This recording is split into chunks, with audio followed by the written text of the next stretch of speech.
guys, it's Athena. Welcome back to my channel. If this is your first time visiting, welcome. My name is Athena Beth Black. I have been studying and practicing witchcraft, Wicca, all that pagan-y goodness for the last 10 years. On this channel, we look for magic in the mundane and how to enchant your everyday life. Today's video is going to be beyond the 101 books. What I turn to the most when I am crafting a new spell.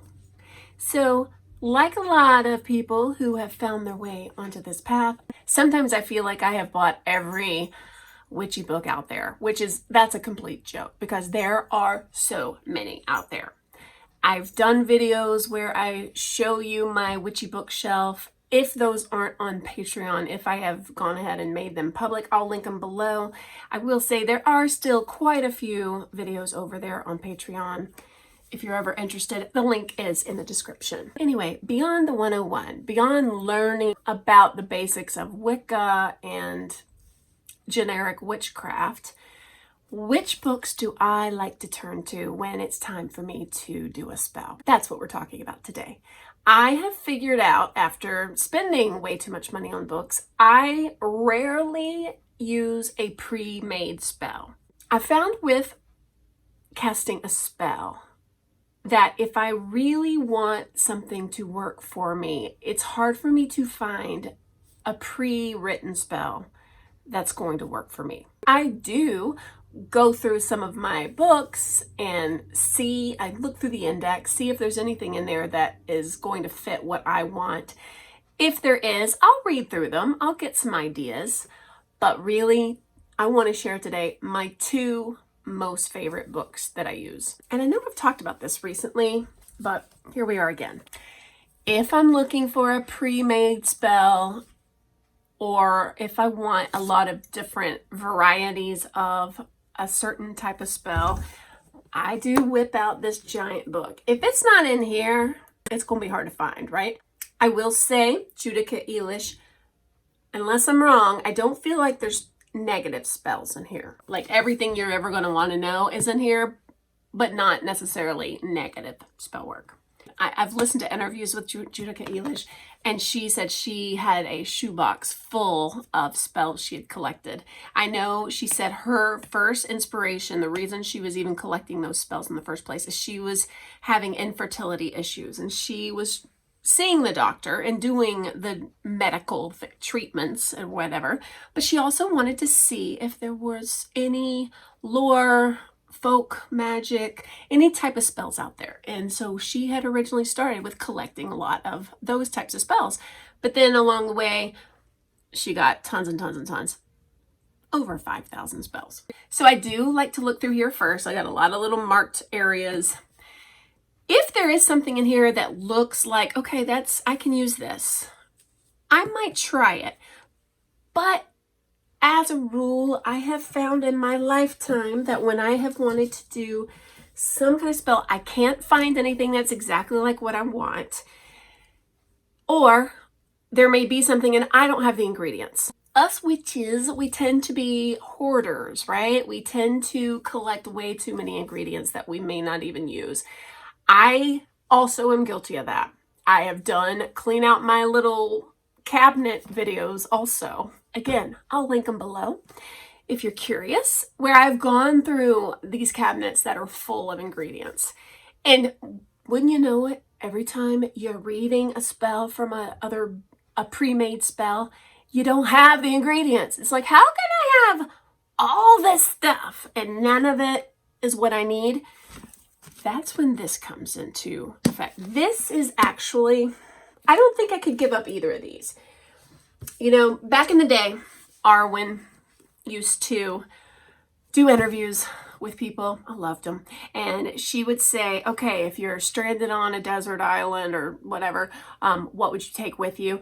If I had to answer a question like that, or if there was a question of you can only take one book with you, spell book, I mean, not counting my grimoires, I would have a really hard time choosing between these, but I'd probably go with this one because this one is the equivalent of teach a man to fish.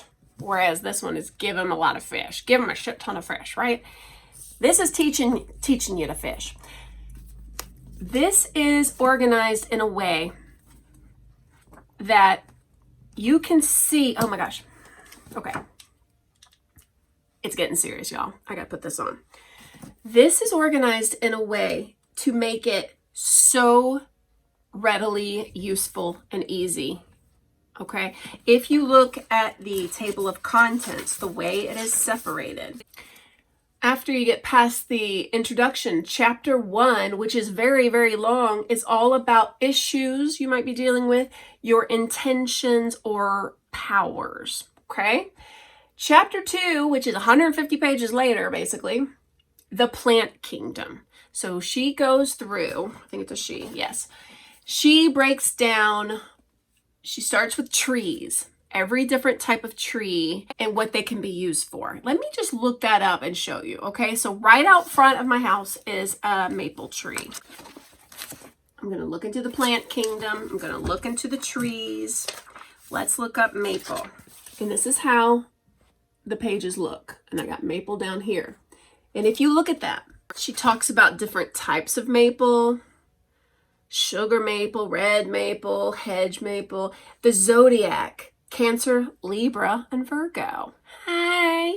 I'm a Libra, you know. The solar system, Jupiter, the day, Thursday, elements, air and earth.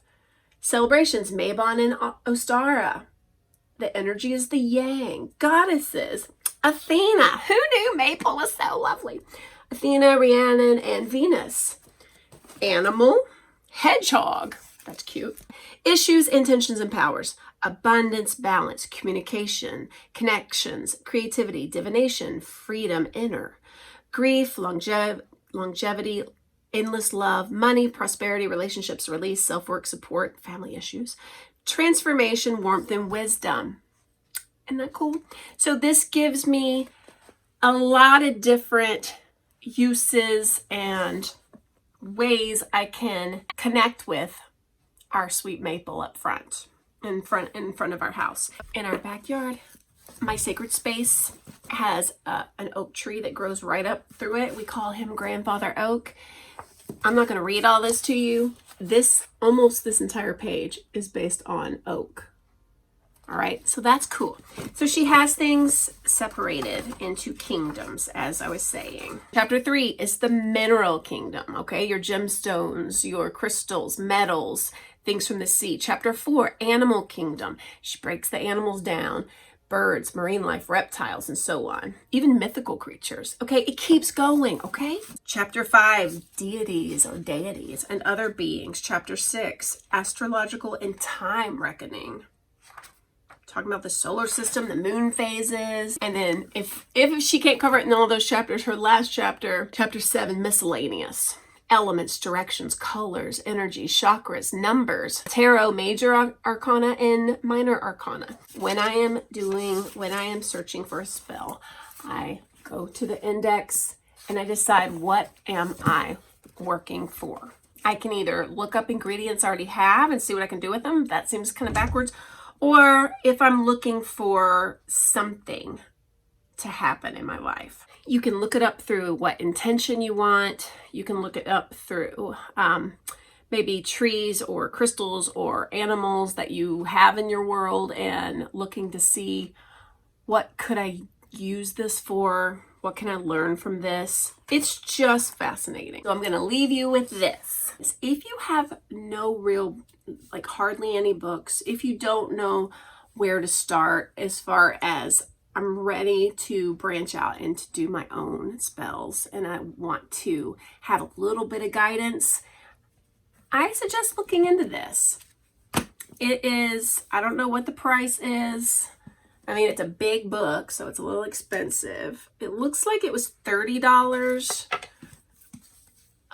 You probably can find it for less. I would look at thrift books or resale shops, but if you have money to spend and you want to spend wisely on, and especially if you're wanting to create your own spells, I don't think you would be disappointed with this. It is such a great resource for anyone who is ready to try creating their own spell. If I haven't already said this in the beginning of the video, I've just found I have way more success when I do it myself, when it's something that comes all the way from my deepest intentions.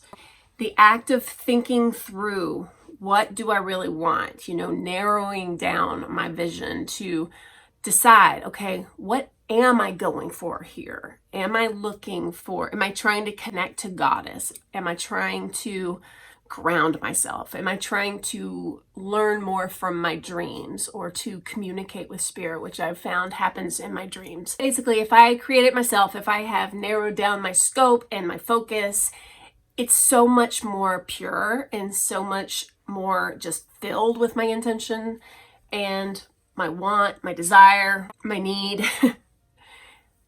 And I've had a lot more success with that. I will say sometimes I don't even need this anymore. Knowing it's here is helpful, but my most recent work I've done, I've just been spitballing it. You know, I'm going to grab this, I'm going to grab that. I'm laser focused on what I want. I'm going to do it. And, you know, so far so good.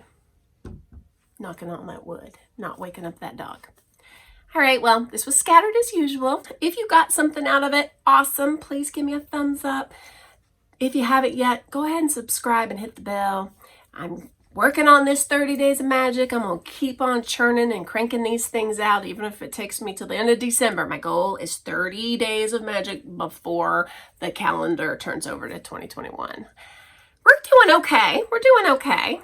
Check out the description box below because it has a lot of links to other things, including my second channel that focuses on addiction recovery. I've been more active on that for the past month or so. Every Sunday I put out a new video, so go check it out. All right, take care, you guys. I love you. Please leave comments below. I love to read them. I respond to them. I really appreciate it. All right, thanks, and I'll see you day after tomorrow. Peace.